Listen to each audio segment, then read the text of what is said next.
Julie actor Julie வந்து big pass Julie தொண்டர்கள் வந்து இப்படிலாம் பண்ணிக்கிட்டு இருக்காங்க, நீங்க வேற ஜல்லிக்கட்டை பத்தி பேசிக்கிறீங்க. ஜூலி வந்து விளம்பரத்துக்காக பண்ணுது இருக்கட்டும், என்ன தப்பு அதில்? விளம்பரத்துக்காக வீடியோ போடுறாங்க, ஃபேமஸ் ஆகுது வீடியோ போடுறாங்க. ஆனால் இருக்கட்டும், போட்ட உனக்கு என்ன? அதுக்கு நீ அசிங்கமாக பேசுவியா நீ? இவங்க தான் அந்த வைஷ்ணவின்றவனை வளர்த்து விட்டாங்க. அந்த வைஷ்ணவி இங்கேருந்து போயிட்டோம்னா அதே பொண்ணு ரொம்ப தப்பாக பேசுகிறானுங்க.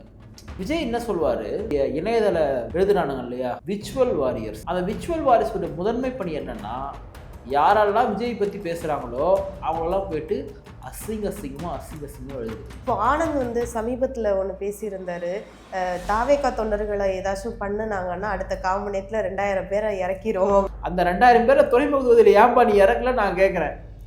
சேகர் பாபு வந்து ஆள் வச்சு அடிச்சுட்டாரு சொல்கிறீங்க இல்லையா, அப்போ 2000 பேர் எங்கே போயிருந்தான்? புசியானந்த் சொல்லக்கூடியதை நம்பிட்டோம், விஜய் பேசக்கூடியதை நம்பிட்டோம். வாழ்க்கை தொலைச்சிடாதீங்கன்னு நான் சொல்கிறேன். நான் புசியானந்த் பேசிட்டு பாண்டிச்சேரி கிளம்பிடுவார், விஜய் பேசிட்டு வந்து பனையூர் கிளம்பிடுவார், ஆதவஜனா பேசிட்டு வந்து பாய்ஸ் கார்டன் கிளம்பிடுவாங்க. நீ பேசணுன்னா உன்னை உள்ளே உட்கார வச்சு ஜெயிலுக்கு கூட்டு போலில் உட்கார வச்சு தலை மேலே போட்டுவாங்க. சரிங்களா? அதனால் வந்து இந்த விச்சுவல் வாரியர்ஸாக வந்து நான் அப்யூஸாக எழுதுகிறேன், 2000 பேரை கூப்பிட்டு வந்து உன்னை வந்து நான் வெட்டிடுவேன், அது பண்ணி இது பண்ணி சொல்லி பேசுறதுலாம் அண்ணா பேச்சு நல்லா இருக்கும். ஒரு முறை ஜெயிலில் போய் உட்காந்து வந்துட்டுனா உனக்கு எவனும் வேலை கூட தர மாட்டான். நீ ஒன்றும் மக்களுக்காக போராட்டி தியாகியாக உள்ளே போல, ஒரு பொண்ணை வந்து அபியூஸாக எழுதுற சொல்லிட்டு நீ உள்ளே போற. நிம்மதி ப்ராப்பர்ட்டி மேனேஜ்மெண்ட், உங்கள் பழைய வீட்டை புதிய வீடாக மாற்றலாம் வாங்க. வாய்ஸ் ஆஃப் தமிழ்நாடு நேயர்களுக்கு வணக்கம். இன்று நம்மோடு சிறப்பு நேர்காணலில் வழக்கறிஞர் பிரதாப் இணைஞ்சிருக்காங்க, வாங்க பேசலாம். வணக்கம் சார். வணக்கம் கலை. சமீபத்தில் வேலூரில் வந்து தாவேகா தலைவர் விஜய் தலைமையில் வந்து ஒரு நிர்வாகிகள் கூட்டம் நடந்தது. அதில் வந்து விஜய் பேசினாரு, என்ன பேசியிருந்தாருன்னா, ஜல்லிக்கட்டு அப்படிங்கிற மாதிரி ஒரு காளையை குறித்து ஒரு குறித்து ஒரு கதை பேசியிருந்தாரு. அந்த கதையை விமர்சனம் பண்ணி ஜூலி ஆக்டர் ஜூலி வந்து பிக் பாஸ் ஜூலி வந்து ஒரு விமர்சனம் பண்ணி போட்டிருந்தாங்க. ஏற்கனவே உங்க தொண்டர்கள் வந்து இப்படிலாம் பண்ணிக்கிட்டு இருக்காங்க, நீங்க வேற ஜல்லிக்கட்டை பத்தி பேசிக்கிறீங்க. நாங்கெல்லாம் போராடி ஜல்லிக்கட்டு வாங்கி கொடுத்தோம். ஆக்சுவலி ஜூலிக்கு இன்னொரு பேர் ஜல்லிக்கட்டு ஜூலி. அது இப்போ நாம் தமிழ் கட்சியில் ஒருத்தர் இருக்காரு, ராஜேஷ், ஜல்லிக்கட்டு ராஜேஷ்னு. ஏன்னா அவங்களாம் போராட்டத்துக்காக போனாங்க, இவங்க வந்து ஒரு போராட்டம் பண்ணாங்க, தலையில துண்டுலாம் கட்டிக்கிட்டு சின்னம்மா வீட்டை விட்டு வாயம்மா, இன்னும் நிறைய கோரஸ்லாம் நல்ல ஃபேமஸ் தான். அதாவது வீர தமிழச்சி சொன்ன, ஐ மீன் நான் கூட வாட்ஸ்அப்ல ஸ்டேட்டஸ் வச்சு நினைக்கிறேன் நான் இவங்களுக்காக, அப்படியே வீர தமிழச்சி அப்படி அவங்க சொல்லியிருந்தாங்க. ஜல்லிக்கட்டு அன்னைக்கு தான் அவங்க திருமணமே அவங்க ஃபிக்ஸ் பண்ணாங்க அப்படிங்கிற மாதிரி சொல்லியிருந்தாங்க. இப்போ நான் பார்த்த வீடியோ என்னன்னா, அவங்கள வந்து திமுக பேச சொல்லி பேசுதோ, இல்லை யார் பணம் கொடுத்து பேச சொல்கிறாங்களோ, இல்லை அவங்களுடைய சுயமான பேச்சோ எதுவாக இருக்கலாம், சரிங்களா? ஆனால் பேசுறதுக்கான உரிமை அவங்களுடையது. விமர்சனம் பண்ணலாம், தப்பு கிடையாது. இப்போ ஜூலி விமர்சனம் பண்ணக்கூடாது அப்படிலாம் கிடையாது, என்னை விமர்சனம் பண்ணக்கூடாது அப்படி. விமர்சனம் யாரை வேணால் பண்ணலாம், ஆனால் அந்த விமர்சனம் எப்படி இருக்குன்னு சொல்லிட்டு தான் ஒரு நியாயம் இருக்குது. விஜய் என்ன சொல்வார், இவங்களுடைய இணையதள எழுதுனானுங்க இல்லையா, அவங்களாம் என்ன சொல்லுவார்னா விச்சுவல் வாரியர்ஸ். அந்த விச்சுவல் வாரியர்ஸோட முதன்மை பணி என்னென்னா, யாரெல்லாம் விஜய் பற்றி பேசுகிறாங்களோ அவங்களெல்லாம் போயிட்டு அசிங்கமாக எழுதுறது. அதுவும் பெண்களாக இருந்தால் மோசமான வார்த்தைகளை பயன்படுத்தி எழுதுறது. இவனுங்க இந்த மாதிரிலாம் எழுதிட்டு இவனுங்களுக்கு எப்படி இவங்க சொல்கிறானுங்க இல்லையா, எங்கள் முதலமைச்சராக போகிற எங்கள் தளபதி, நாங்கள் தமிழ்நாட்டை காப்பாற்ற போகிறோம், நாங்கள் தான் தமிழர்கள், நாங்கள் தமிழ்நாட்டுக்கு நீங்கள்லாம் மனுஷங்களாடா நமக்கு ஒரு கேள்வி வருது. எப்படி இவ்வளோ மோசமாக அசிங்கமாக எழுத முடியுது? ஜூலி இவங்க சொல்கிற மாதிரி திமுகக்காக பேசுது, இல்லை 200 ரூபாய்க்காக பேசுறது, நீ என்ன வேணால் பேசிட்டு நீ அப்படி சொல்லிட்டு போ, தப்பு கிடையாது. ஆனால் அதுக்காக போயிட்டு பாடி ஷேவிங் பண்ணுறது, அசிங்கமாக பண்ணுறதுலாம் ரொம்ப மோசமானது. ஜூலி இன்னொரு வீடியோ போட்டிருக்காங்க, விஜய்ண்ணா உங்களுக்கு பழி வாங்கணும்னா என்னை வந்து பழி வாங்குங்க, நான் எங்கள் வீட்டிலே தான் இருப்பேன், நீங்கள் உங்கள் வீட்டிலே தான் இருப்பீங்க, நீங்கள் அங்கேருந்து வர மாட்டீங்க, நான் வேணா இங்கேருந்து கிளம்பி வரேன்னு சொல்லிட்டு.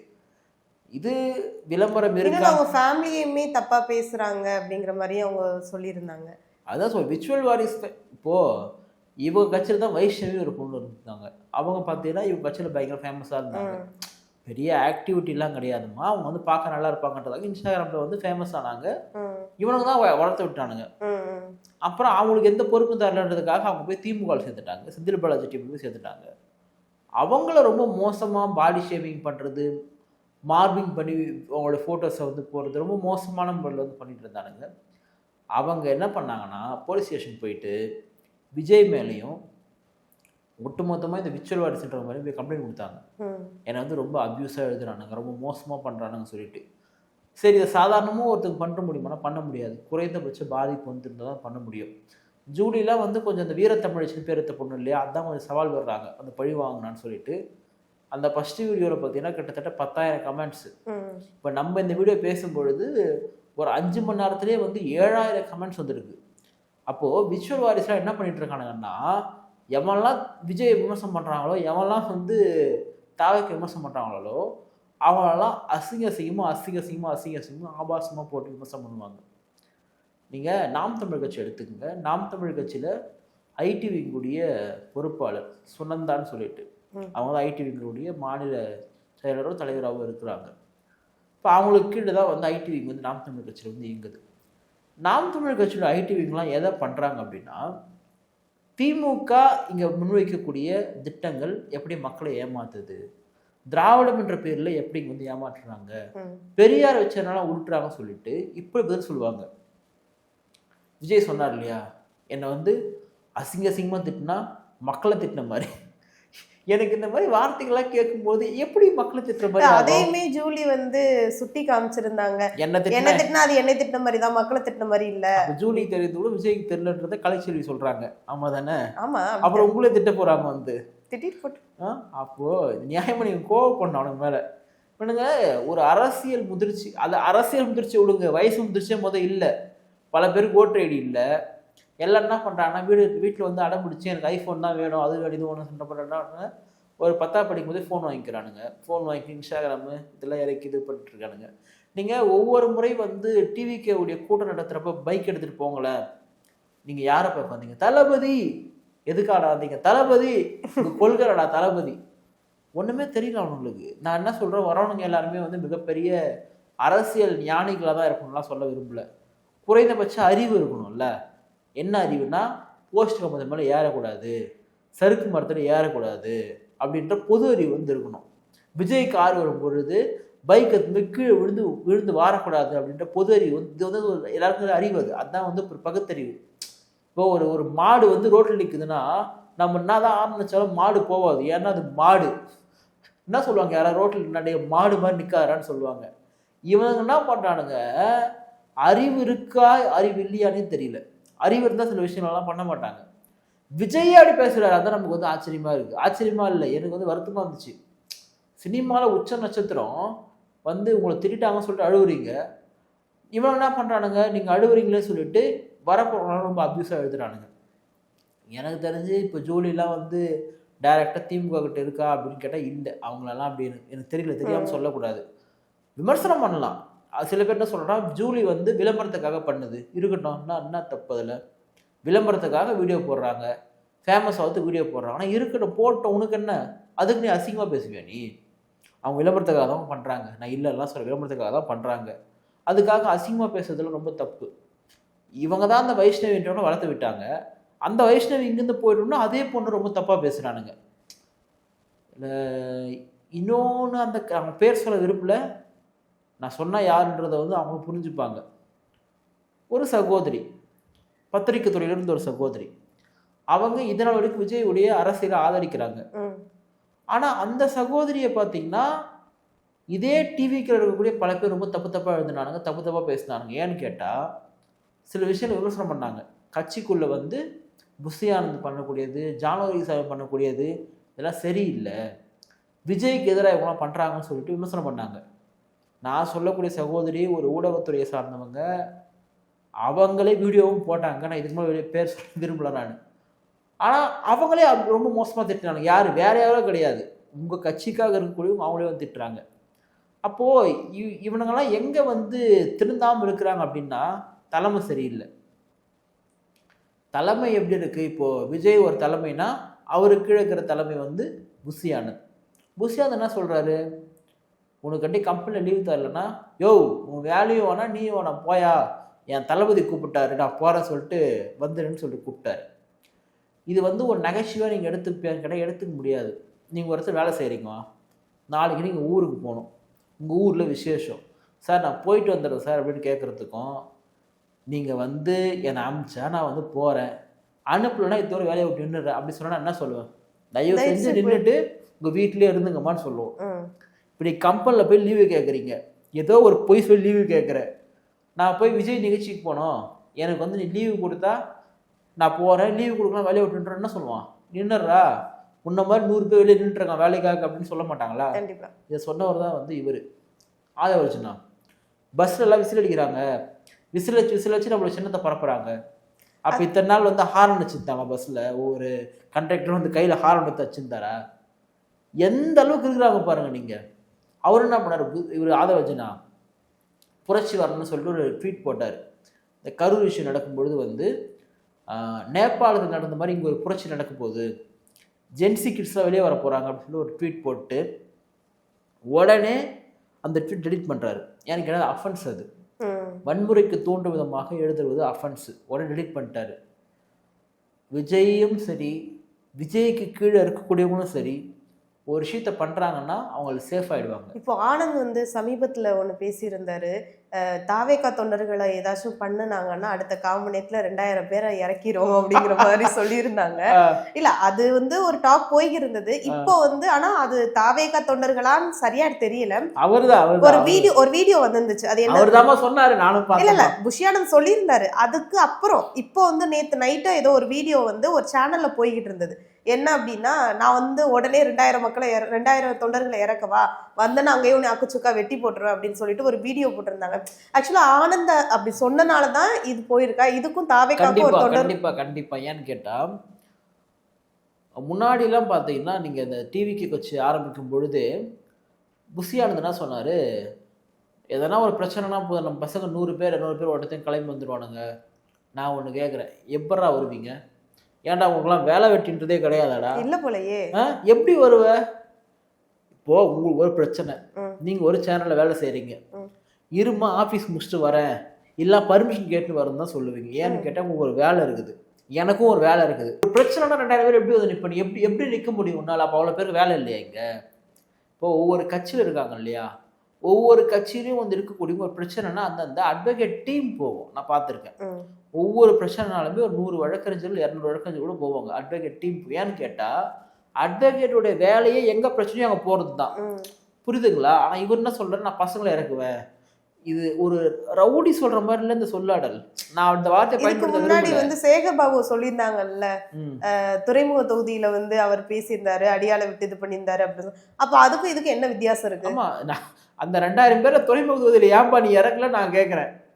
சேகர் பாபு வந்து ஆள் வச்சு அடிச்சுட்டாரு சொல்றீங்க இல்லையா, அப்போ 2000 பேர் எங்க போயிருந்தான்? புஷியானந்த் சொல்லக்கூடியதை நம்பிட்டோம், விஜய் பேசக்கூடியதை நம்பிட்டோம், வாழ்க்கை தொலைச்சிடாதீங்கன்னு நான் சொல்றேன். நான் புஷியானந்த் பேசிட்டு பாண்டிச்சேரி கிளம்பிடுவார், விஜய் பேசிட்டு வந்து பனையூர் கிளம்பிடுவார், ஆதவர்ஜுனா பேசிட்டு வந்து பாய்ஸ் கார்டன் கிளம்பிடுவாங்க. நீ பேசணுன்னா உன்னை உள்ளே உட்கார வச்சு ஜெயிலுக்கு கூட்டு போலில் உட்கார வச்சு தலை மேலே போட்டுவாங்க. சரிங்களா? அதனால் வந்து இந்த விச்சுவல் வாரியர்ஸாக வந்து நான் அப்யூஸாக எழுதுறேன், 2000 பேரை கூட்டின்னு வந்து உன்னை வந்து நான் வெட்டிடுவேன் அது பண்ணி இது பண்ணு சொல்லி பேசுறதுலாம் கண்ணா பேச்சு நல்லா இருக்கும். ஒரு முறை ஜெயிலில் போய் உட்காந்து வந்துட்டுனா உனக்கு எவனும் வேலை கூட தர மாட்டான். நீ ஒன்றும் மக்களுக்காக போராட்டி தியாகியா உள்ள போல, ஒரு பொண்ணை வந்து அபியூஸா எழுதுற சொல்லிட்டு நீ உள்ள போற. புரியுதுங்களா? உன்னை ஒரு மனுஷனா கூட மதிக்க மாட்டான். ஒரு பையன் வந்து ஒரு பொண்ணு விஷயத்துல இருந்து மாட்டிக்கிறான் அப்படின்னா அவனை பார்க்குறவங்களும் ரொம்ப கேவலம் பார்ப்பாங்க, இவன் ஒரு கேடு கட்டவும் போல அப்படின்னு சொல்லிட்டு. அப்போ இன்னைக்கு அந்த வேலையை யார் பண்ணிட்டு இருக்குது? திமுகவில் இருக்கக்கூடிய இப்போ இந்த சிவாஜி கிருஷ்ணமூர்த்தி போன்ற ஆட்கள்லாம் வந்து எவ்வளோ இழிவா எவ்வளோ மோசமா பேசுறாங்களோ அதை விட மோசமா இவனுக்கு எழுதுறானுங்க. ஒரு பொண்ணை காயப்படுத்துற விதமான இங்கே பார்த்தாலும் தப்பு தான், எழுதுனாலும் தப்பு தான், பேசினாலும் தப்பு தான். அப்போ நீ இவ்வளோ அசிங்கசிங்கமாக எழுதுற அப்படின்னா இதுதான் உன் கட்சியின் வளர்ப்பா? இவனுங்களுக்கெல்லாம் போயிட்டு அந்த 5 கொள்கை தலைவரை சொன்னார் தெரியுமா, அவரை சொல்லணும் போத. இப்போ 6வது கொள்கை தலைவரை செங்கோட்டையில் சேர்த்துருக்காங்க. உண்மையாக சிரிக்காதீங்க, உண்மையாக வந்து அவங்க கிட்ட கேட்குறாங்க கொள்கை தலைவர் யாருன்னா, ப்ரோ இப்போ நம்ம ஈரோட்டில் தந்தார்ல ப்ரோ, யார் செங்கோட்டை? ஆமாம் ப்ரோ, அவரும் நம்ம தலைவர் தான் ப்ரோ, ஜெயிச்சிடாரு ப்ரோ. கொள்கை தலைவர் லிஸ்ட்ல இப்போ வந்து செங்கோட்டைன்னு வந்துட்டாரு. இந்த லட்சத்தில் வந்துருக்கிறானுங்க. நான் நிறைவாக ஒன்று சொல்ல விரும்புகிறேன். இப்போ மாநாடு கூட்டி தானே இதெல்லாம் பண்ணுறானுங்க. அதில் நான் வந்து ஒரு வீடியோ பார்த்தேன், வேலூரில் இப்போ பேசினார் இல்லையா, ஒரு பொண்ணு தான், 3 வயசு தான் இருக்கும் அந்த பொண்ணுக்கு. என்னம்மா எங்கேருந்துமா வந்து கேட்குறாங்க. சார் எனக்கு வந்து சார் நான் இன்னைக்கு practical exam sir, practical exam போகாமல் விஜய் சாரை வந்து விஜய் தளபதி பார்க்க வந்தேன். என்னது ப்ராக்டிக்கல் எக்ஸாம் போகும் தளபதி பார்க்க வந்தியா? எப்படிம்மா ஃபெயில் ஆகிட மாட்டியா? அடுத்த எக்ஸாம் எழுதிக்கலாம், தளபதி பார்க்க வந்திருக்கேன் அப்படின்னு சொல்லிட்டு சொல்கிறாங்க. எனக்கு எப்படா இந்த மாதிரிலாம் உங்களுக்கு தைரியம் வருது, எப்படி இந்த மாதிரிலாம் சொல்றாங்க? நீங்க போவீங்களா அந்த மாதிரி ப்ராக்டிகல் எக்ஸாம் தளபதி பார்க்க போவீங்களா? அது எப்படி உங்களுக்கு அறிவு இருக்கு, நீங்க போக மாட்டீங்க. நான் அப்படிதான் புரிஞ்சுக்கணும் அதை.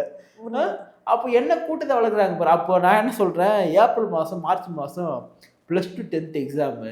இப்போ பப்ளிக் எழுதாம எல்லாரும் போயிருவாங்களா? எல்லாரும் பப்ளிக் எக்ஸாம் எழுதாம விஜயை பார்க்க போறாங்க போல.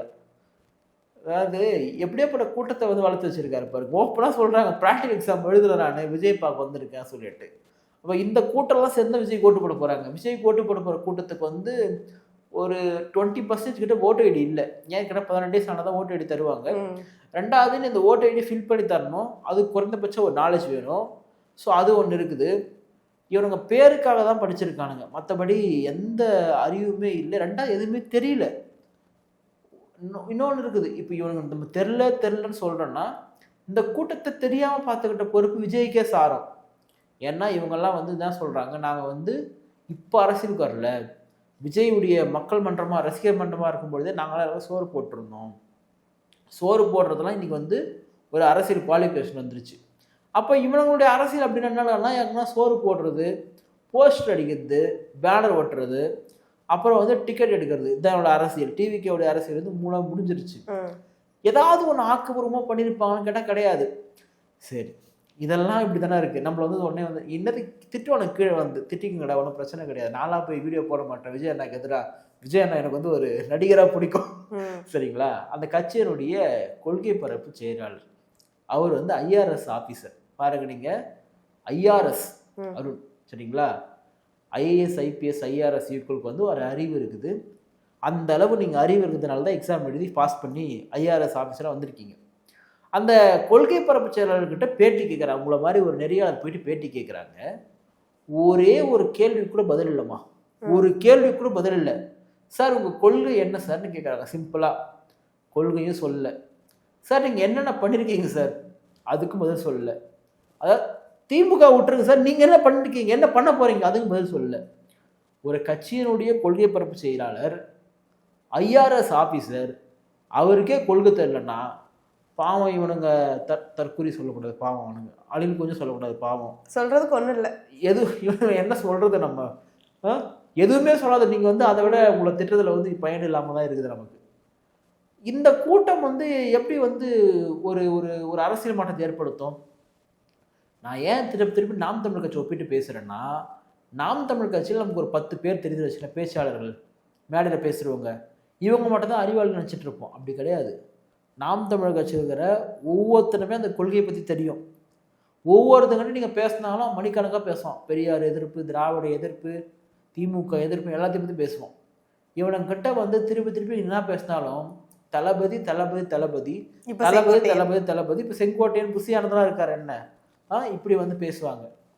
நம்ம திருப்பி ஒன்று சொல்லக்கூடியது, டேய் 18 வயசு கூட ஆவலை, இன்னும் ஏதாவது ஒன்று எழுதி. ஆனா ஒரு வகையில வந்து தாவேக்கால பாராட்ட தான் செய்யணும். ஏன்னா இளைஞர்களுக்கு வந்து முன்னெல்லாம் அரசியல் பத்தி அவ்வளோவா தெரியவே தெரியாது. இப்போ வந்து விஜயை பார்க்க வர்றவங்களுக்காண்டி ஓரளவுக்கு அரசியல்னு ஒண்ணு இருக்கு, இதுல இவ்வளோலாம் விஷயங்கள் இருக்குங்கிறது வந்து ஒரு வகையில தெரிஞ்சிருக்குல்ல. இந்த கூட்டத்துக்கு போறது, விசில் அடிக்கிறது, இதுவா இல்ல? அப்படி இல்ல. முன்னாடி வந்து இளைஞர்களோ சரி, அவங்களுக்கு வந்து அரசியல்னா என்ன, இதான் இந்த பெரியவங்க பண்றது, அது வந்து ஒரு அதை எப்படி சொல்றதுன்னு எனக்கு தெரியும். ரைட், நீங்க சொல்றது எனக்கு புரியுது. அரசியல் தெரியாதவங்களும் அரசியல் கடத்துக்கு கொண்டு வந்தாரு விஜய். ஆனா விஜய் இன்னும் அரசியலுக்கு வரல. நீங்க பாருங்க, அரசியல் களத்துக்கு கொண்டு வந்துட்டாரு. ஆனா அவர் அரசியல்வாதினா யாரு? நீங்க அரசியல்வாதினா எப்படி இருக்கும்? நீங்க சொல்லுங்க, ஒரு அரசியல்வாதி எப்படி இருக்கும் சொல்லுங்க. நீங்க மக்கள் குறை, அது எல்லாத்தையும் குறைந்தபட்சம் மக்களை போய் பார்க்கணும், ஒரு நல்லது கெட்டதுன்னா கலந்துக்கணும். இதான் அரசியல்வாதி. முதல்ல களத்துல நிக்கணும். எதுவா இருந்தாலும் வாங்க என் வீட்டுக்கு பணம் இருக்குன்னு சொன்னா அவர் யார்? அவர் வந்து ஒரு முதலாளி.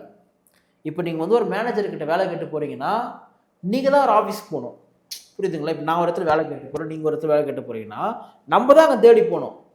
அவன் ஒன்று வந்துப்பா என்கிட்ட வேலை கேட்டு வந்திருக்கேன் சொல்லிட்டு உங்க காலைக்குள்ள அடிக்க மாட்டான். ஆனால் அரசியல்வாதி யாரானா அவன் மக்கள்கிட்ட வருவான். இப்போ ஒரு இடத்துல இறப்பு விழுந்துடுச்சு அப்படின்னா அங்கே அவன் வருவான். செத்து போன ஃபேமிலியெல்லாம் வந்து ரெசார்ட்டுக்கு கொடுக்க மாட்டாங்க யாரும். ஒரு இடத்துல மக்கள் போராடுறாங்கன்னா போராட்ட காலத்தை வந்து பார்ப்பாங்க. அவங்களெல்லாம் கூப்பிட்டு பனையூரில் உட்கார மாட்டாங்க. அதாவது விஜய்ன்றவர் வந்து வந்தால் அப்படியே மக்கள்லாம் வந்து அவரை புரிஞ்சிருவாங்க. அவர் உயிருக்கு ஆபத்து, அதனால தான் வெளியே வர மாட்டுறாரு. ஏப்பா உங்களுக்கு தான் வந்து ஒய் பாதுகாப்பு கொடுத்துருப்பாங்களாப்பா கவர்மெண்ட்டு, மத்திய அரசு. ஏன்னா 24/7 விஜய் வந்து மக்களோடவே இருக்காரு, அதனால வந்து மக்கள் நெரிசல போறாங்கன்னு சொல்லிட்டு ஒரு ஒய் பாதுகாப்பு கொடுத்துருக்காங்க. ம்.